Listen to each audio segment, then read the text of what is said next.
শুভ দুপুরের অনেক শুভেচ্ছা রইল আমার প্রিয় সকল বন্ধুদের।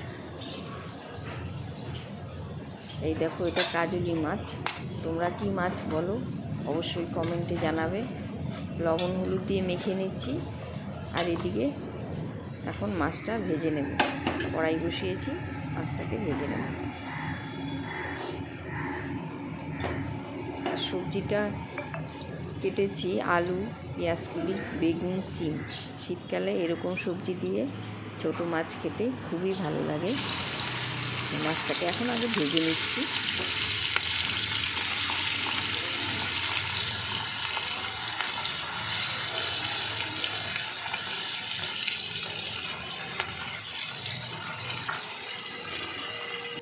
এখন কড়াইতে কালো জিরে ফোড়ন দিলাম, আর পেঁয়াজ কুচি, লঙ্কা, টমেটো সব দিয়ে দেবো একসাথে।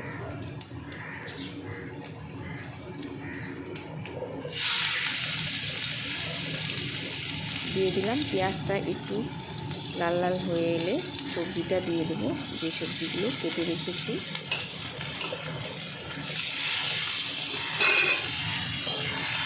নেড়ে করে মিশিয়ে নিচ্ছি ভালো করে।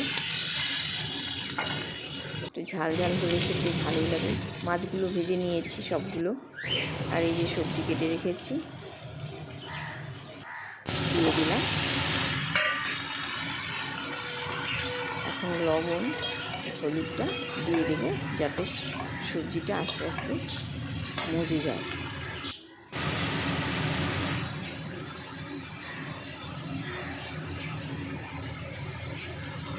দিয়ে দিলাম, ভালো করে মিশিয়ে নিচ্ছি। এখন আমি একটু ঢেকে দেবো। ঢেকে দিলে তাড়াতাড়ি সবজিগুলো সেদ্ধ হয়ে যাবে। ঢাকনা খুলে নিচ্ছি। এখন অনেকটাই মজে গেছে। নেড়ে চেড়ে ভালো করে কষিয়ে নেব। আর একটু শুকনো লঙ্কার গুঁড়ো, আর ধনে গুঁড়ো, জিরে গুঁড়ো অল্প অল্পই দিয়েছি। ছোটো মাছে বেশি লাগে না। ভালো করে কষিয়ে নিচ্ছি।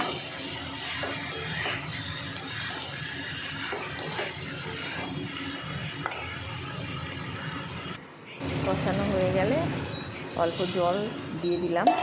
হয়ে গেছে কষানো। এখন আরেকবার একটু ঢেকে দেব, ভালোভাবে সেদ্ধ হয়ে যাবে।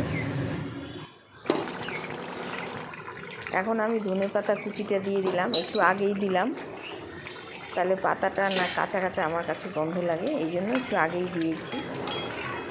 এখন মাছগুলো দিয়ে দেব। মাছগুলো এখন দিয়ে দিচ্ছি। প্রায় হয়ে এসেছে, এখনই নামিয়ে নেব। তো তোমাদের কাছে কেমন হয়েছে ভিডিওটা বন্ধুরা অবশ্যই কমেন্টে জানাবে। সবাই ভালো থেকো, সুস্থ থেকো।